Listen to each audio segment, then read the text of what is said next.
Hello అండి, అందరికీ నమస్కారం. ఈరోజు మనం అలపర్తి రామకృష్ణ గారు రచించిన సొంత ఇల్లు అనే ఓ చక్కటి కథను విందాం.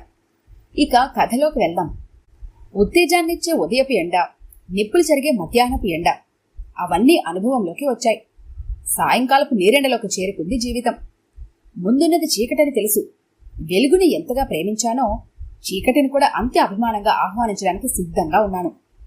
నా కోరిక 25 ఏళ్ల సర్వీసులో తీరలేదు. అద్దె ఇళ్లలో కాలక్షేపం చేయడమే గాని సొంత ఇల్లు ఏర్పడలేదు. రిటైర్ అయ్యాక ₹1,00,000 దాకా డబ్బొచ్చి చేతుల పడింది. కొడుకులిద్దరూ ఉద్యోగస్తులే. వాళ్ళెవరూ ఆ డబ్బు కావాలని అడగరు. స్వగ్రామంలో ఓ ఇల్లు కొనుక్కొని శేష జీవితం ప్రశాంతంగా గడపాలి. ఆ మాటే మా పెద్దబ్బాయితో అంటే పెద్దగా నవ్వాడేవాడు. అప్పుడే శేష జీవితం ఏమిటి నాన్నా? మీకింకా 60 ఏళ్లు కూడా రాలేదు. 90 ఏళ్లు దాటితే అప్పుడే శేష జీవితం మొదలయ్యేది. అన్ని రంగాల్లో 60 ఏళ్లు దాటిన వాళ్ళు చురుగ్గా పనిచేయడం లేదు. అయినా స్వగ్రామం అంటారే గాని మీకు అక్కడ తెలిసిన వాళ్ళు ఎవరున్నారని? మమ్మల్ని వదిలి పల్లెటూరులో ఉండగలరా? పెద్దబ్బాయి మాటల్లో నిజం లేకపోలేదు. అక్కడకు వెళ్లి నేను ఖాళీగా కూర్చోను. ఏ కోళ్ల ఫారమో 10 గేదెలో పెట్టుకుని వ్యవసాయం చేసుకుంటూ కాలక్షేపం చేస్తాను. ముందు మన ఊరు వెళ్లి ఏదో ఒక ఇల్లు కొనేయాలి. నా ఆలోచన వాడికి బాగానే ఉన్నట్లుంది. సరేనన్నట్లు తలూపాడు.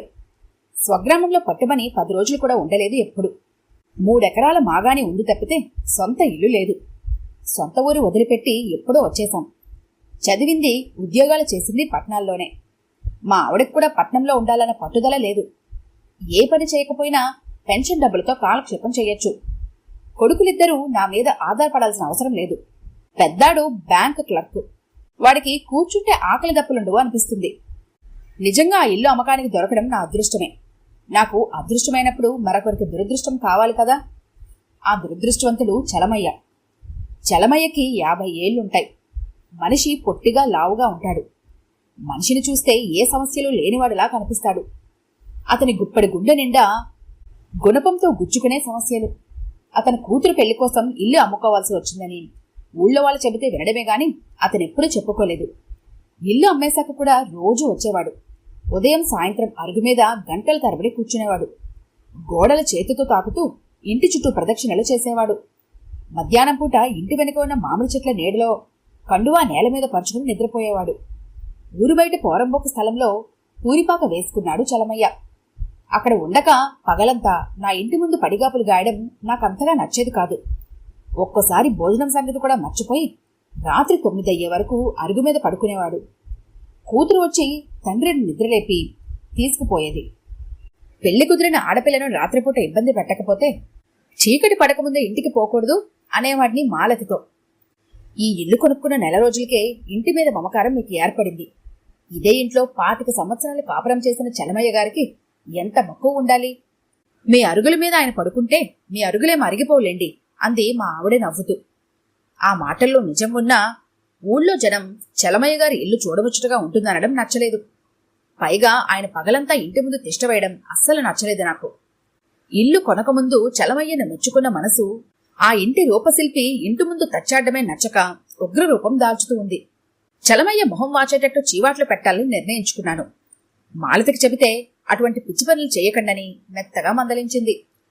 చలమయ్య కూతురు రజని తరచుగా ఇంటికి రావడం, మా ఆవిడతో కలుపుగోలుగా మాట్లాడటం, ముగ్గులేసి పెట్టడం, పచ్చళ్ళు పెట్టడం, మా ఆవిడికి సహాయపడటం, ఇంట్లో ఏం వండుకున్నా తెచ్చి మాలతికి కూడా రుచి చూపించడం. ఆ అమ్మాయి ఓ రోజు కనబడకపోతే ఊరు బయట ఉన్న వాళ్ళ ఇంటికి మాలతి వెళ్లే వరకు వాళ్ళిద్దరి మధ్య సాన్నిహిత్యం పెరిగింది. అందుకనే వాళ్ల మీద ఏగ వాలనివ్వదు మాలతి. చెరువు కట్ట మీద మర్రి చెట్టు నీడలో కూర్చొని జనపనారతో తాడు పేనుతున్న చలమయ్య కనిపించాడు. ఆయన ఒంటరిగా దొరకడం నా అదృష్టంగా భావించాను. మెల్లగా కబుర్లలో దించి ఎప్పుడు మా ఇంటి అరుగు మీద పడుకోవడం అంత మంచి పద్ధతి కాదని మందలించాలి అనుకున్నాను. ఏం చేస్తున్నారు? పాడిగేదకు తాడు పేనుతున్నానని ఆయన సమాధానమిస్తాడని తెలిసి కూడా చలమయ్య పక్కనే కూర్చుంటూ అడిగాను. నవ్వి ఊరుకున్నాడు ఓ క్షణం. మీతో ఒక ముఖ్య విషయం మాట్లాడదామనుకున్నానండి అన్నాడు చలమయ్య చూపులు పేనుతున్న తాడు మీద నిలిపి. ఏమిటన్నట్లు ఆయన వైపు చూశాను. మీ డబ్బు తిరిగి ఇచ్చేస్తాను, నా ఇల్లు నాకు ఇచ్చేయండి అన్నాడు చలమయ్య. ఆ ఇంటి వైపే రావద్దని చెబుదామని నేననుకుంటుంటే ఇల్లు ఇచ్చేయమంటాడేమిటి? ఒళ్ళు మండింది. మీ అమ్మాయి పెళ్లి చేయాలని కదా మీరు ఇల్లు అమ్ముకుంది అన్నాను తమాయించుకొని. 2-3 సంబంధాలు చూశాను గాని ఏదీ కుదరలేదు. కట్న కానుకల దగ్గర పేచీలు పెట్టుకుని తప్పుకుపోతున్నారు.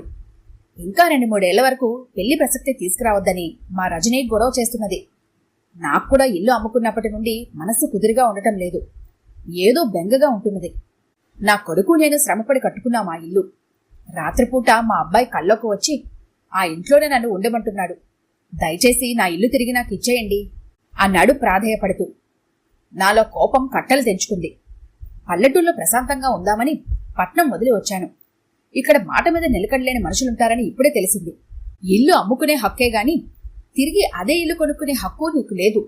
నువ్వు పెద్ద పెద్ద ప్లేడర్లను పెట్టుకున్నా ఆ ఇల్లు తిరిగి నీకు రాదు. అమ్మాయి పెళ్లి చేసి కృష్ణారామ అనుకుంటూ ఏదో మూలన పడుండు అనేసి అక్కడి నుండి వచ్చేశాను. ఇంటికి తిరిగొచ్చేసరికి మాలతి మైసూర్బాగ్ బూందీ ప్లేట్లో పెట్టుకుని ఎదురొచ్చింది. మీరటు బయటకు వెళ్లగానే మన చిన్నబ్బాయి వచ్చాడండి. వాడికి మన ఊరి రైల్వే స్టేషన్కు ట్రాన్స్ఫర్ వచ్చిందంట.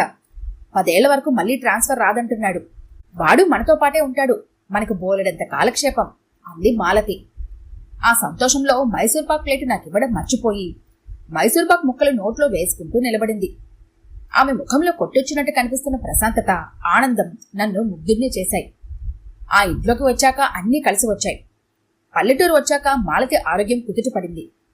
అది వరకెప్పుడు మందు బిల్లలు మింగుతూ ఉండేది.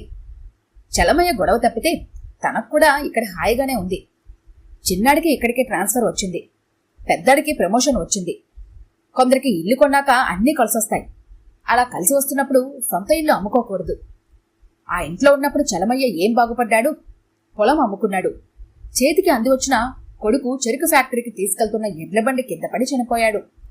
కూతురికి పెళ్లి కుదరలేదు. ఇంకా ఎందుకు అదే ఇల్లు కావాలని ప్రాకులాడతాడు? 6 ఇల్లు మాత్రం చలమయ్యకి తిరిగి ఇచ్చేదే లేదు.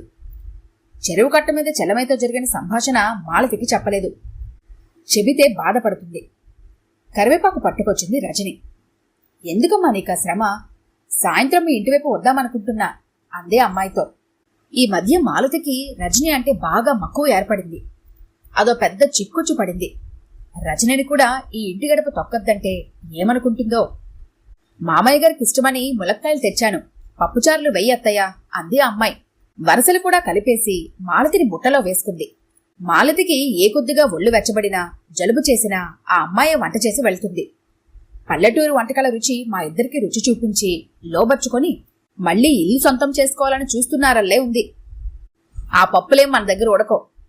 ఇదిగో అమ్మాయి, మీరెన్ని ఓసరు వెళ్లి తంతులు వేసినా మేమి ఇల్లు తిరిగి ఇచ్చేదే లేదు. మీ నాన్నకు ఈ మాటే తెగేసి చెప్పాను. ఆ అమ్మాయి బిత్తరపోయింది. కళ్లల్లో నీళ్లు తిరిగాయి. గిర్రున వెనక్కి తిరిగి ఇంట్లో నుంచి వెళ్లిపోయింది. మీకు ఎలా మాట్లాడాలో తెలియదు. ఆ అమ్మాయి మనసు నొప్పించారు. మధ్యలో ఆ పిల్లేం చేసింది? చిన్నపిల్లల మీద విరుచుకుపడటం చేతనవునా మీకు? మాలతికి కూడా ఏడుపొచ్చేసింది. కొద్ది క్షణాల్లో నా ప్రవర్తన నాకే అసహ్యం అనిపించింది. రజనీ మా ఇంటికేసి రావడం మానేసింది. చలమయ్య కూడా ఆ ఇంటి ఛాయలకు రావడం లేదు. అరుగు మీద ఆయన కూర్చోకపోవడంతో నా మనసు కుదుటపడింది. వారం రోజుల తర్వాత తెలిసింది చలమయ్యకు ఒళ్ళు తెలియని జ్వరమని. మాలతి 2-3 సార్లు చలమయ్య ఇంటికి వెళ్లి చూసొచ్చింది. ఊళ్ళో అందరికీ తెలిసిపోయింది. చలమయ్యని అరుగు మీద కూర్చోవద్దన్నానని, నన్ను పురుగును చూస్తున్నట్లు చూడటం మొదలుపెట్టారు ఊళ్ళో ఎదురుపడ్డవాళ్లు.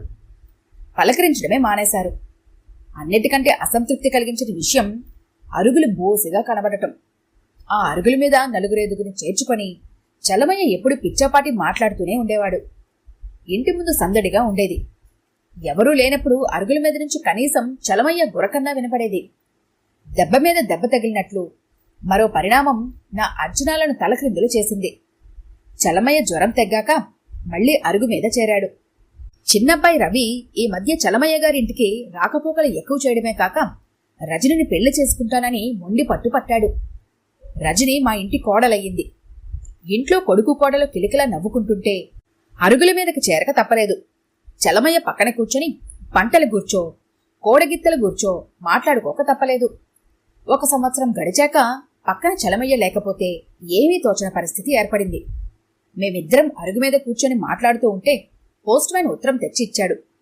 చేపల చెరువు తవ్వడం కోసం మండలం ఆఫీసులో అర్జీ పెట్టా. దానికేదో జవాబు వచ్చింది. అడ్రస్ చూస్తే వెంకట్రావ్ కేర్ ఆఫ్ చలమయ్య అని ఉంది. అర్జీలో ఆ అడ్రస్ నేను రాసిందే అనుకుంటాను. ఇప్పుడు ఆ ఇల్లు నా ఒక్కడిదే కాదు, నాది, చలమయ్యది కూడా. ఈ కథ కనుక మీకు నచ్చినట్లయితే లైక్ చేయండి, షేర్ చేయండి. మరిన్ని ఇంట్రెస్టింగ్ కథల కోసం మా ఛానల్ని తప్పకుండా సబ్స్క్రైబ్ చేసుకోండి.